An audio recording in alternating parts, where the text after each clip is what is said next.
रात का समय था। बादलों से भरा आसमान, ठंडी हवा और हल्की हल्की बारिश।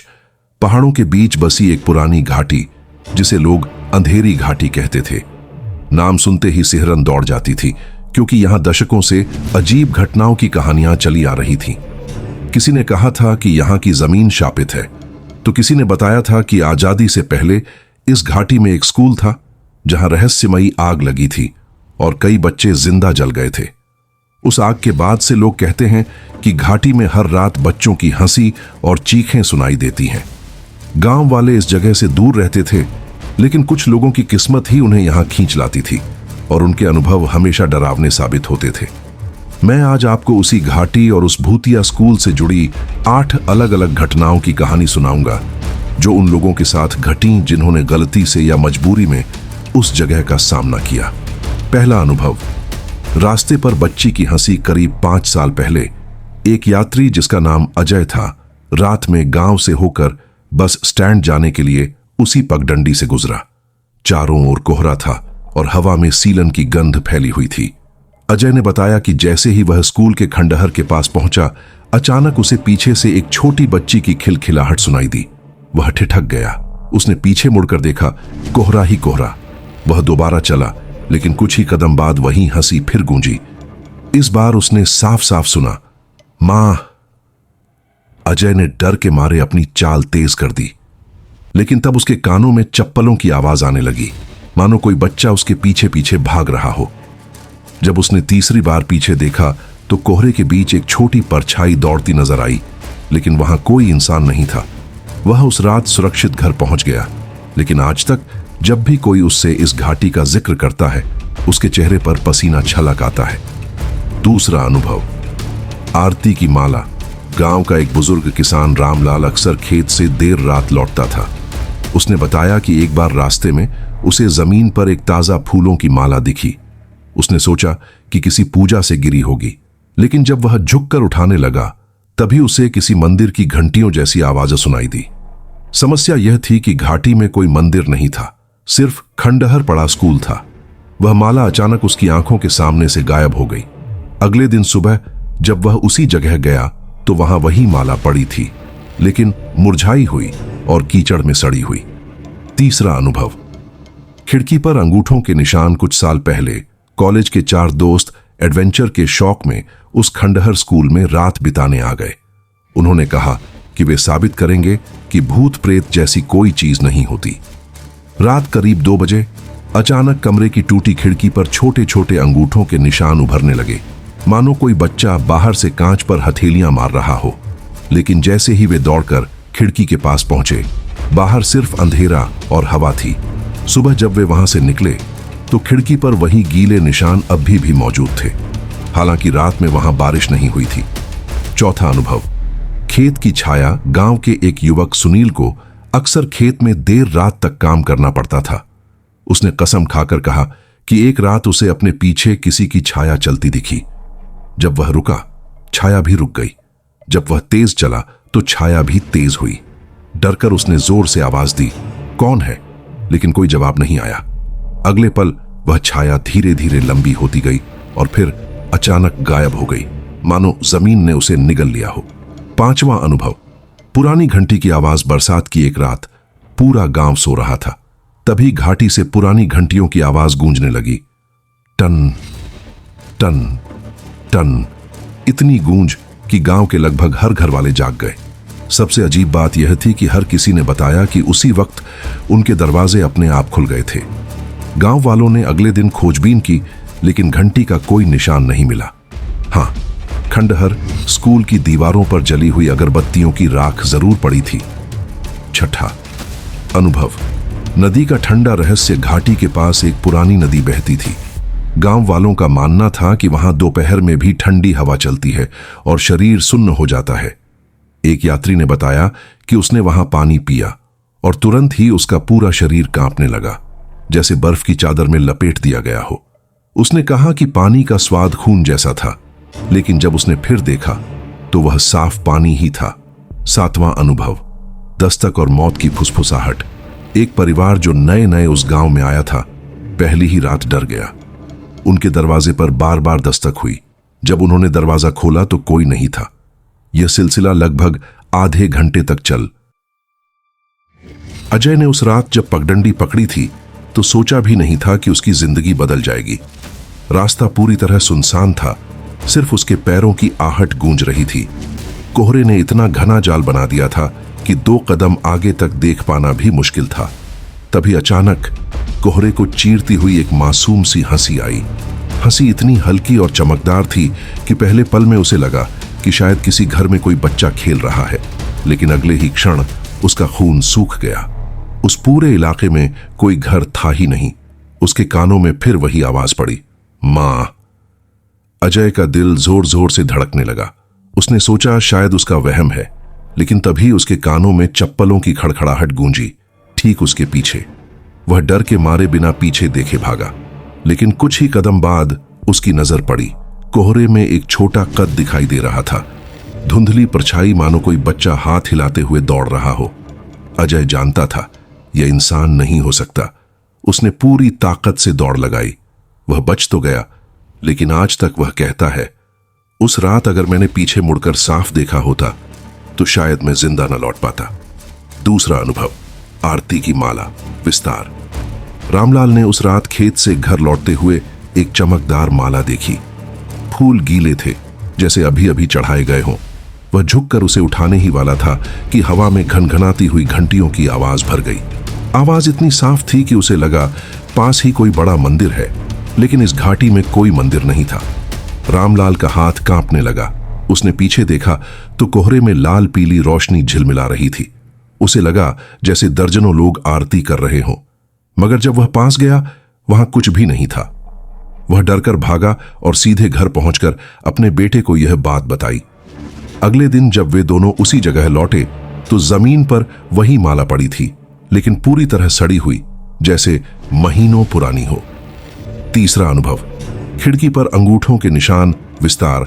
4 दोस्त अंकित, रोहन, सौरभ और अली ने तय किया कि वे इस भूतिया स्कूल की सच्चाई साबित करेंगे। रात करीब 2 बजे जब वे आग के चारों ओर बैठे थे, तभी खिड़की से अजीब सी खटखटाहट सुनाई दी। पहले तो उन्होंने हंसी में टाल दिया, लेकिन फिर अचानक खिड़की पर छोटे छोटे हाथों के निशान उभर आए, भीगे हुए, साफ दिखाई देने वाले। अंकित ने तुरंत टॉर्च जलाई, पर बाहर कोई नहीं था। निशान और गीले होते जा रहे थे, जैसे कोई लगातार हथेलियां मार रहा हो। वे सब डर कर बाहर निकले, लेकिन बाहर सिर्फ अंधेरा था और सन्नाटा। सुबह जब सूरज निकला तो खिड़की पर वही निशान जमे हुए थे, मानो किसी बच्चे ने रात भर वहां से निकलने की कोशिश की हो। चौथा अनुभव, खेत की छाया। विस्तार। सुनील ने उस रात महसूस किया कि कोई उसका पीछा कर रहा है। उसकी परछाई के साथ एक दूसरी परछाई चल रही थी। उसने टॉर्च जलाई, लेकिन कुछ नहीं दिखा। फिर अचानक वह छाया लंबी होती चली गई, यहां तक कि पेड़ों से भी ऊंची हो गई। सुनील चीखना चाहता था, लेकिन गला बंद हो गया। अगले ही पल वह छाया ऐसे गायब हुई जैसे कभी थी ही नहीं। सुनील आज तक उस खेत में रात को अकेला नहीं जाता। पांचवां अनुभव, पुरानी घंटी की आवाज। विस्तार। बरसात की रात थी। हवा में मिट्टी और गीली लकड़ी की गंध थी। अचानक घाटी से घंटियों की गूंज उठी। आवाज इतनी तेज थी कि पूरे गांव में लोग जाग गए। सबसे हैरानी की बात यह थी कि जैसे ही घंटियां बजीं, हर घर का दरवाजा अपने आप खुल गया। गांव वालों ने बाद में कसम खाई कि उन्होंने दरवाजे बंद किए थे। सुबह जब लोग घाटी गए तो स्कूल की दीवारों पर राख और जलने की गंध मिली। छठा अनुभव, नदी का ठंडा रहस्य। विस्तार। रवि नाम का यात्री उस नदी के किनारे रुका। प्यास लगी तो उसने पानी पिया। अचानक उसका पूरा शरीर सुन्न हो गया। उसे लगा जैसे किसी ने बर्फ की चादर ओढ़ा दी हो। पानी का स्वाद लोहे जैसा था, खून जैसा। वह डर कर पीछे हटा, लेकिन नदी का पानी साफ और मीठा लग रहा था। सातवां अनुभव, दस्तक और मौत की फुसफुसाहट। विस्तार। गांव में नया आया परिवार पहली ही रात सहम गया। दरवाजे पर लगातार दस्तक होती रही। जब भी उन्होंने खोला, बाहर कोई नहीं था। आखिरी बार दरवाजा खुलते ही एक धीमी आवाज आई, मौत। परिवार ने अगले ही दिन गांव छोड़ दिया। आठवां अनुभव, परछाई जो साथ आई। विस्तार। राजेश ने जब घाटी से होकर सफर किया तो पूरी रात उसे किसी की मौजूदगी महसूस हुई। घर पहुंचने के बाद उसने चैन की सांस ली। लेकिन अगले दिन उसकी पत्नी ने कहा, कल रात दरवाजे पर एक छोटी बच्ची खड़ी थी, भीगी हुई, गंदी यूनिफॉर्म में। मैंने सोचा तुम कुछ लाए हो, पर जब मैं फिर देखती तो वो गायब हो चुकी थी। राजेश जानता था। वह अजय का चेहरा जब वह घटना सुनाता है तो अभी भी फीका पड़ जाता है। उसने कहा, मुझे लगा कोई बच्ची खेल रही है, लेकिन वहां कोई घर ही नहीं था। वह हंसी, ओह वह हंसी, वह इंसानी हंसी नहीं थी। उसमें मासूमियत कम और दर्द ज्यादा था, जैसे कोई बच्चा रोते रोते हंस रहा हो। और जब मैंने तीसरी बार पीछे देखा तो वह परछाई सिर्फ बच्ची की नहीं थी। मुझे साफ दिखा, उसके बाल जले हुए थे और उसका आधा चेहरा काला पड़ चुका था। मैं भागा, लेकिन वह आवाज मेरे कानों में अब भी गूंजती है, मां, मां। उस रात के बाद अजय ने कभी उस रास्ते पर कदम नहीं रखा। दूसरा अनुभव, आरती की माला और विस्तार। रामलाल का बेटा कहता है कि उस रात उसके पिता जब घर पहुंचे तो कांप रहे थे। उनका शरीर ठंडा हो चुका था और उनके हाथों में राख चिपकी हुई थी। रामलाल ने बताया, जब घंटियां बजीं, मैंने देखा सैकड़ों छायाएं, सब सफेद कपड़ों में, हाथ में दिए लिए हुए आरती कर रही थीं, लेकिन उनके चेहरे नहीं थे, सिर्फ काले धब्बे थे। और जब मैंने माला उठाने की कोशिश की तो सबने एक साथ मेरी ओर देखा। उनकी खाली आंखों से धुआं निकल रहा था। मैं भागा और पीछे देखा तो वह माला मेरे हाथ में थी ही नहीं, लेकिन मेरी हथेली जल चुकी थी। आज भी उनके हाथ पर वह जलने का निशान मौजूद है। तीसरा अनुभव, खिड़की पर अंगूठों के निशान और विस्तार। 4 दोस्तों ने उस रात हिम्मत तो दिखाई, लेकिन उनकी हंसी ज्यादा देर नहीं चली। जैसे ही खिड़की पर निशान बने, रोहन ने कैमरा निकाला और तस्वीर खींची, लेकिन अगले पल उसकी स्क्रीन फट गई। काली पट्टी पर सिर्फ एक शब्द लिखा था, बाहर आओ। अंकित ने कहा, यह तकनीकी खराबी है। लेकिन तभी बाहर से एक साथ दर्जनों बच्चों की हंसी गूंज उठी। खिड़की पर अब सिर्फ अंगूठों के निशान नहीं थे, बल्कि पूरी हथेलियों की लंबी लकीरें खींच चुकी थीं, मानो बच्चे भीतर घुसने की कोशिश कर रहे हों। सुबह जब वे भागकर गांव पहुंचे तो सबने देखा कि उनके कपड़ों पर राख और जले हुए हाथों के निशान थे। चौथा अनुभव, खेत की छाया और विस्तार। सुनील ने बताया कि वह छाया किसी इंसान की नहीं थी। वह लंबी होती गई, इतनी लंबी कि आकाश तक पहुंच गई, और फिर उसके सिर से आग की लपटें उठने लगी। मैं भागा, लेकिन वह छाया मेरी परछाई में मिल गई। आज भी जब धूप में खड़ा होता हूं तो लगता है मेरी छाया बाकी सबकी छाया से अलग है। उसमें सिर के ऊपर धुएं की परत बनी रहती है। पांचवां अनुभव, पुरानी घंटी की आवाज और विस्तार। उस रात जब गांव के दरवाजे अपने आप खुले तो कई लोगों ने कसम खाई कि उन्होंने देखा बाहर कोई खड़ा था। एक बूढ़ी औरत ने कहा, मेरे दरवाजे पर एक बच्चा खड़ा था, उसके हाथ में घंटी थी, वह मुस्कुरा रहा था, लेकिन उसकी आंखें खाली थीं। जब मैंने मंत्र पढ़ना शुरू किया तो वह धुआं बनकर उड़ गया। गांव वाले सुबह घाटी पहुंचे तो देखा स्कूल के दरवाजे पर पुरानी घंटी टंगी थी, जबकि वह आग लगने के बाद से गायब थी। छठा अनुभव, नदी का ठंडा रहस्य और विस्तार। रवि ने कहा कि जब उसने पानी पिया तो अचानक उसे महसूस हुआ जैसे किसी ने उसका गला पकड़ लिया हो। उसका चेहरा नीला पड़ गया और वह वहीं गिर पड़ा। गांव वालों ने उसे खींचकर निकाला, लेकिन उसके मुंह से खून बह रहा था। जब होश आया तो उसने कहा, मैंने नदी में अपने पीछे खड़े बच्चों को देखा, सबके कपड़े भीगे हुए थे, वे हाथ हिला रहे थे मानो मुझे पानी में खींच रहे हों। अगर तुम लोग समय पर न पहुंचते तो मैं अब तक डूब चुका होता। सातवां अनुभव, दस्तक और मौत की फुसफुसाहट और विस्तार। उस नए परिवार के छोटे बेटे ने बताया कि दरवाजे पर खटखटाने वाला इंसान नहीं था।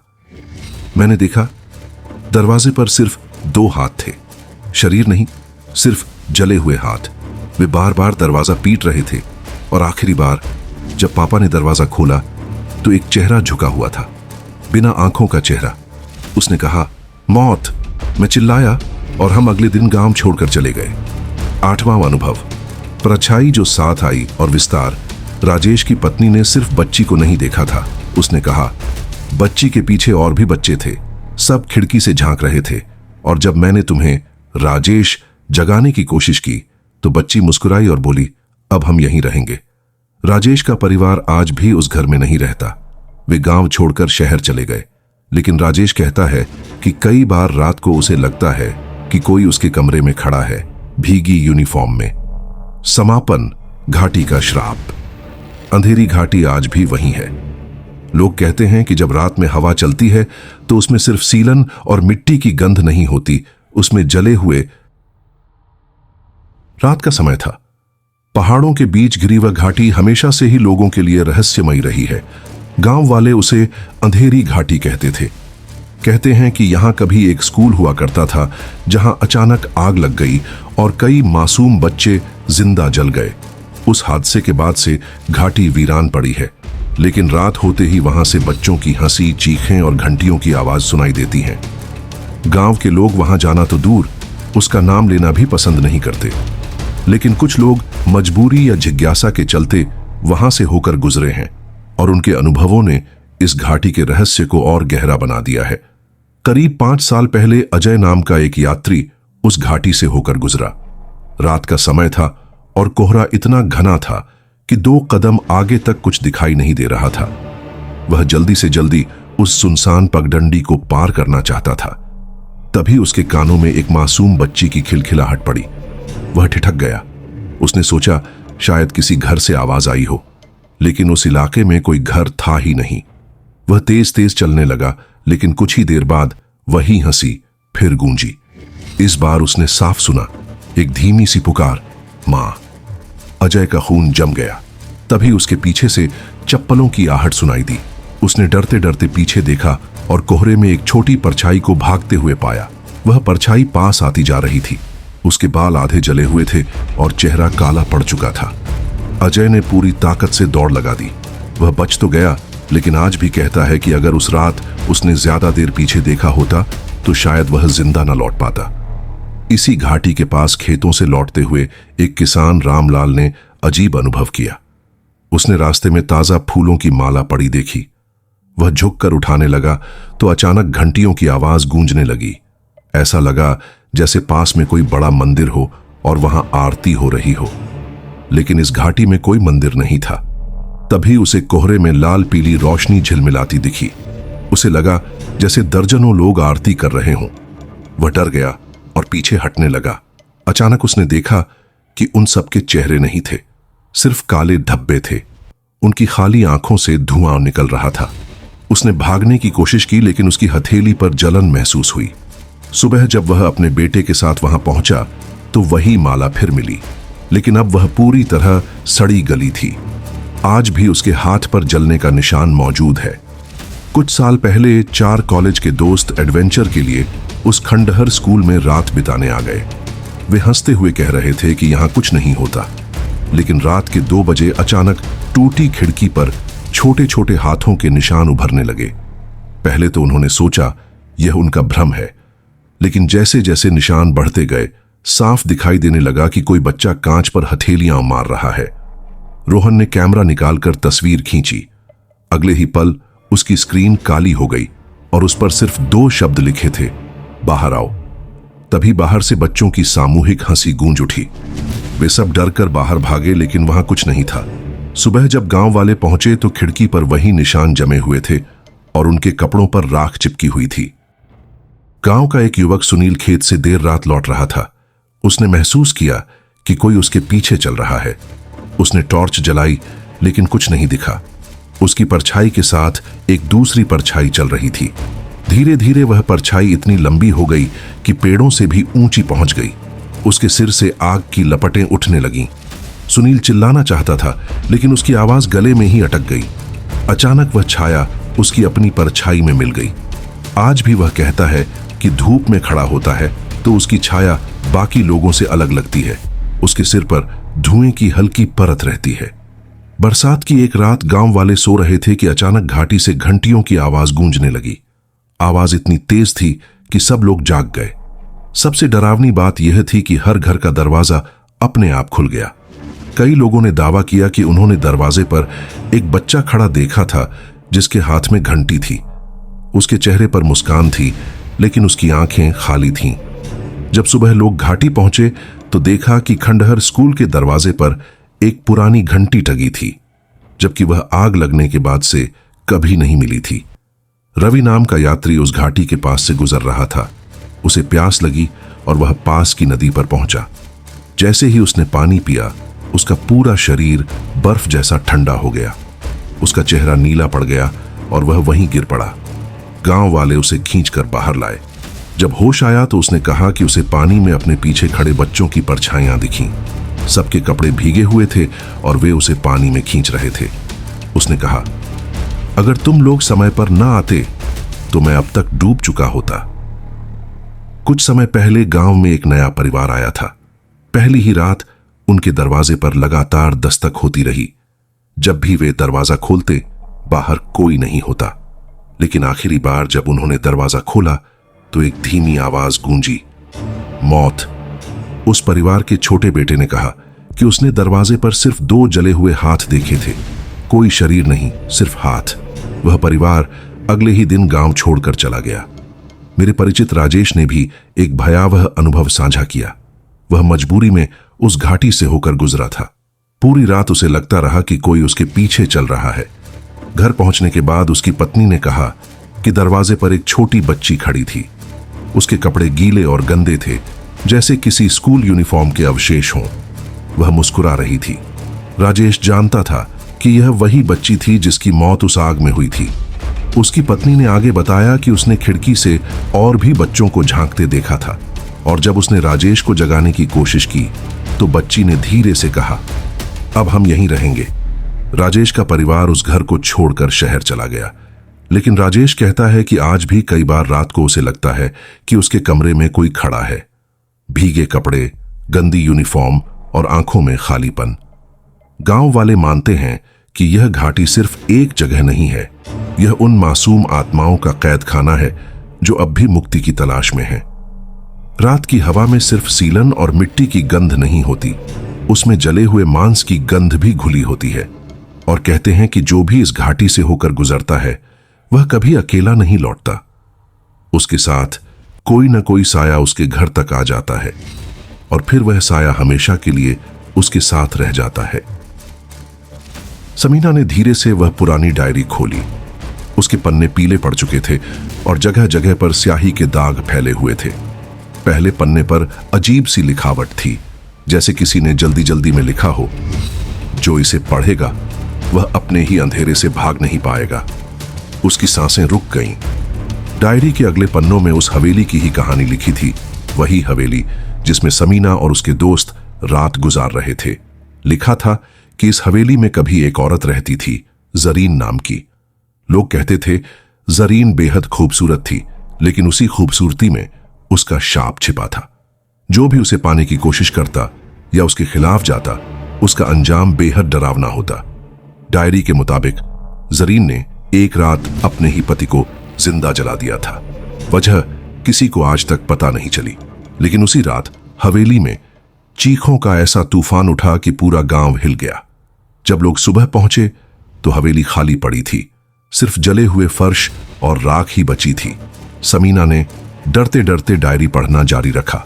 उसमें लिखा था, जरीन मरी नहीं, वह हवेली की दीवारों में कैद हो गई और जब भी कोई औरत उसकी डायरी को पढ़ती है, जरीन उसका शरीर अपने लिए चुन लेती है ताकि वह एक बार फिर जिंदा होकर अपनी बदला ले सके। समीना के हाथ कांप गए। वह डायरी तुरंत बंद करना चाहती थी, लेकिन तभी कमरे की खिड़की अपने आप खुल गई। बाहर काली आंधी घूम रही थी और हवा इतनी ठंडी थी कि लगता था जैसे बर्फ अंदर उतर आई हो। अचानक उसे अपने पीछे किसी की आहट सुनाई दी। धीरे धीरे वह पलटी। उसके सामने आईने में उसका ही चेहरा दिख रहा था, लेकिन अजीब सी बात यह थी कि उस चेहरे की आंखें उसकी नहीं थीं। वे लाल और चमकदार थीं, जैसे अंगारे, और होंठों पर एक डरावनी मुस्कान। आईने वाली समीना धीरे से बोली, अब तू मेरी है। समीना चीख पड़ी। उसकी चीख सुनकर बाकी दोस्त कमरे में दौड़ते हुए आए, लेकिन उनके सामने का नजारा और भी खौफनाक था। आईना अपने आप हिल रहा था और उसके अंदर से जैसे धुआं निकल रहा था। समीना फर्श पर गिरी हुई थी, उसका चेहरा पीला और आंखें बंद थीं। ये सब क्या हो रहा है? आदिल चिल्लाया, लेकिन तभी आईने से एक हाथ बाहर निकला और वह हाथ किसी इंसान का नहीं बल्कि किसी जले हुए कंकाल जैसा था। उसकी पकड़ इतनी मजबूत थी कि उसने आदिल की गर्दन पकड़ ली। आदिल की चीख हवेली की दीवारों से टकराकर गूंज उठी। उसकी गर्दन को कसकर पकड़ रखा था उस जले हुए हाथ ने। बाकी सब दोस्त समीना, हसन और फैज डर के मारे पत्थर की मूर्तियों की तरह खड़े रह गए। आईने से धीरे धीरे एक पूरा शरीर बाहर निकलने लगा, काले धुएं से लिपटा हुआ, चेहरा आधा जला हुआ और आंखें अंगारों की तरह लाल। वह और कोई नहीं, जरीन की आत्मा थी। तुम सबने मेरी नींद तोड़ी है, अब तुम सबको इसकी कीमत चुकानी होगी। उसकी आवाज पूरे कमरे में गूंज उठी। हसन ने हिम्मत जुटाकर समीना को उठाने की कोशिश की, लेकिन जैसे ही उसने उसके कंधे को छुआ, समीना की आंखें खुली। अब वे आंखें वैसी नहीं थीं, उनमें लाल चमक थी और उसके होठों पर वही मुस्कान थी जो आईने वाली समीना पर थी। हसन डर के मारे पीछे हट गया। ये समीना नहीं है, ये जरीन है। समीना की आवाज बदल चुकी थी, गहरी, भारी और खौफनाक। सही पहचाना, अब मैं इसी शरीर में रहूंगी। फैज ने तुरंत कुरान की आयत पढ़ना शुरू किया, लेकिन जैसे ही उसने पढ़ना शुरू किया, हवेली की दीवारें कांपने लगीं, छत से मिट्टी और धूल गिरने लगी। जरीन चीखी और उसकी चीख से सबके कान सुन्न हो गए। आदिल किसी तरह जरीन की पकड़ से छूटकर जमीन पर गिर पड़ा। उसकी गर्दन पर जलने के निशान थे। भागो यहां से, अभी, उसने सांसें लेते हुए कहा। सब दरवाजे की ओर भागे, लेकिन दरवाजा बाहर से अपने आप बंद हो चुका था। खिड़कियां भी लोहे की सलाखों जैसी बन चुकी थीं। अब सब हवेली के अंदर फंस चुके थे। समीना, या कहें जरीन, धीरे धीरे उनकी ओर बढ़ने लगी। उसकी चाल इंसानों जैसी नहीं थी, जैसे कोई रेंगता हुआ साया दीवारों से निकल रहा हो। एक एक करके सब मरेंगे और इस हवेली का हिस्सा बन जाएंगे। हसन कांपते हुए बोला, हमें कुछ करना होगा वरना हम सब मारे जाएंगे। फैज ने कहा, डायरी, उस डायरी में ही कोई राज है। अगर हमने उसे पूरा पढ़ लिया तो शायद इससे बचने का रास्ता मिले। आदिल ने कांपते हाथों से डायरी उठाई और पन्ने पलटने लगा। उसमें लिखा था कि जरीन को रोका जा सकता है, लेकिन उसके लिए एक शर्त थी। उसकी राख को ढूंढकर जलते हुए चूल्हे में डालना होगा, वरना वह हमेशा जीवित रहेगी। लेकिन समस्या ये थी कि वो राख हवेली में कहां दबी है, किसी को नहीं पता था। इसी बीच समीना का शरीर हंसते हुए बोला, राख को ढूंढना आसान नहीं, क्योंकि वह राख तुम्हारे बीच ही है। सभी एक दूसरे को देखने लगे। डर उनके चेहरे पर साफ था। अचानक पीछे से एक और आवाज आई, मानो कोई बच्चा रो रहा हो। वह आवाज हवेली के तहखाने से आ रही थी। आदिल, फैज और हसन डर के बावजूद नीचे उतरने लगे। तहखाने में अंधेरा इतना गहरा था कि उनके सामने खड़े इंसान का भी चेहरा साफ नहीं दिख रहा था। जैसे जैसे वे नीचे उतरते गए, रोने की आवाज और तेज होती गई। नीचे जाकर उन्होंने देखा, वहां एक पुरानी लकड़ी की पेटी रखी हुई थी और उस पेटी से धुआं निकल रहा था। हसन ने कांपते हुए पेटी खोली। अंदर राख थी, काले रंग की, जिसमें से अजीब सी बदबू आ रही थी। लेकिन जैसे ही उन्होंने राख उठाने की कोशिश की, अचानक समीना यानी जरीन उनके सामने आ खड़ी हुई। उसकी आंखें खून से भी ज्यादा लाल हो चुकी थीं। कोशिश करोगे तो यहीं दफन हो जाओगे,